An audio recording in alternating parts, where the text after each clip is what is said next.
নদীর ঢেউয়ের পরে ঢেউ এসে ভাঙে রে দুকুল, মনের দুকুল ভাঙলো তবু ভাঙলো না তার ভুল আমার, মনের দুকুল ভাঙলো তবু ভাঙলো না তার ভুল। নদীর ঢেউয়ের পর ঢেউ এসে ভাঙে রে দুকুল, মনের দুকুল ভাঙলো, ওটা তো আমার জীবনের প্রথম super bumper box mega hit song. ওটা দিয়ে তো আমি নাসির দুঃখের গান সবচেয়ে বেশি গেয়েছি। আমার মতন দুঃখের গান আর মনির খানও মনে হয় কিছু গেয়েছে। তো আমরা দুঃখের গান গাইতে স্বাচ্ছন্দ্য বোধ করি। একদিন সব ছেড়ে চলে যাব বহু দূরে, কোনোদিনও ফিরে আর আসবো না। একাকী আধার ঘরে তোমাকে মনে করে দু চোখের জলে আর ভাসবো না। একদিন সব ছেড়ে চলে যাব বহু দূরে, কোনোদিনও ফিরে আর আসবো না। এটা ভাইরাল সং। এটা আসলে গানটার ইতিহাসটা বলতে গেলে বলতে হবে যেটা আল্লাহর প্রথমত মানে ফার্স্ট অফ অল আল্লাহর রহমত ছিল। এই গানটা না আমি ঘুমিয়েছিলাম হঠাৎ করে দুপুরবেলা। আমার ঘুমটা ভাঙলো।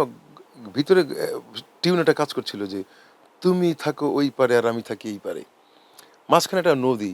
আমি আমার প্রিয়া থাকে ওই পারে, আমি এই পারে। এরকম একটা চিন্তা দিয়ে আমি ২ লাইন শুধু আমার গীতিকারে এই WhatsApp-এর রেকর্ডিং এ চাপ দিয়ে বললাম, তুমি থাকো ওই পারে আর আমি থাকি এই পারে।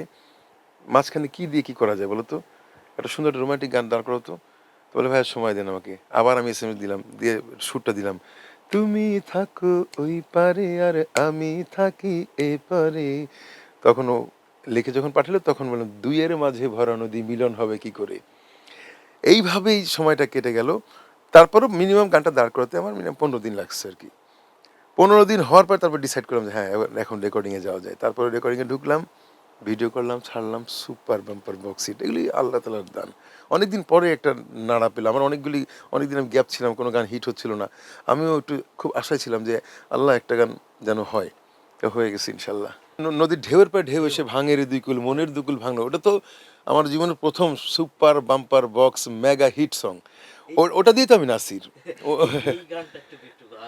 নদীর ঢেউয়ের পরে ঢেউ এসে ভাঙে রে দুকুল, মনের দুকুল ভাঙলো তবু ভাঙলো না তার ভুল আমার, মনের দুকুল ভাঙলো তবু ভাঙলো না তার ভুল। এটা তো আমার জীবনের মানে সলো ক্যারিয়ার যখন গড়ে ওঠে তখন সর্বোচ্চ মানে ফার্স্ট হিট গান এটা। আর যেটা ১ম ছিল সেটা ছিল 'বন্যেরা বনেরা তুমিও বুকে'। এটা ছিল আমার ব্যান্ড থেকে। মানে ১ম তো আমি জীবনটা আমার ব্যান্ডের থেকে আমার মিউজিকে আসা। এইভাবে আস্তে, আস্তে একটার পর একটা হিট হলো। অনেক গান তারপরে হিট হয়েছে।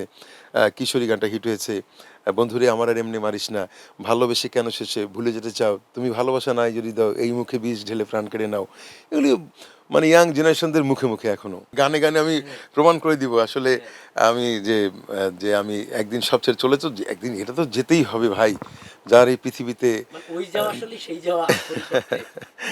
আক্ষরিক অর্থে তুমি যেটা বলছো যে সঙ্গীত অঙ্গনে যে আমি যেটা হারিয়ে গেছি সেটা হতে পারে। হ্যাঁ, আমি সেটাই কিন্তু আমি তো সেটা গাইনি। আমি গেয়েছি যে যার পৃথিবীতে আশা আছে তার যেতেই হবে বাধ্যতামূলক। কারণ আমি বিশ্বাস করি আমি এই পৃথিবীতে এসেছি, আমি চলে যাবো একদিন। ভাই কষ্টে ভরা জীবন আমার। আমিও কষ্টে যারা আমি গান করার সময় বলি যে ভাই আমিও দুঃখী মানুষ আপনাদের মতো। আমি দুঃখের গান গাইতে ভালোবাসি। দুঃখের গান সবচেয়ে বেশি গেয়েছি। আমার মতন দুঃখের গান আর মনির খানও মনে হয় কিছু গেয়েছে। তো আমরা দুঃখের গান গাইতে স্বাচ্ছন্দ্য বোধ করি। আমি সত্যিকারের দুঃখী মানুষ। দুঃখে দিকে ভরাটা জীবন আমার। একটা গান যখন তৈরি হয় সেটা কোনো না কোনো মানুষের জীবনের সঙ্গে মিলে যায়। হ্যাঁ? তখন বিষয়টা দাঁড়ায় কি যে নাসির ভাই মনে হয় এরকম জীবনে মানে আসলে কিন্তু তার জীবনে এই ঘটনা ঘটেছে। সে যখন হৃদয়ঙ্গম করে যেমন একটা ছ্যাঁকা গান দেখলো তার সঙ্গে মিলে গেছে। এবং সে ভাবতেছে কি নাসির ভাইয়ের মনে হয় জীবনে এরকম একটা কিছু। আসলে তো না। হ্যাঁ?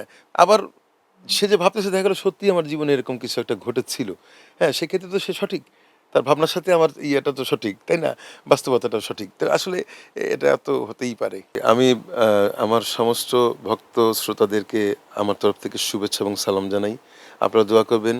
এতক্ষণ আমার জীবনের অনেক ১৬ বছরের ফেলে আসা দিনগুলোর কথা শুনলেন। তো আশা করছি যে আপনারা আমাকে নতুন করে পাবেন এবং আমিও কথা দিচ্ছি আপনাদের সেই পূর্ণতায় পরিপূর্ণ করবেন ইনশাআল্লাহ।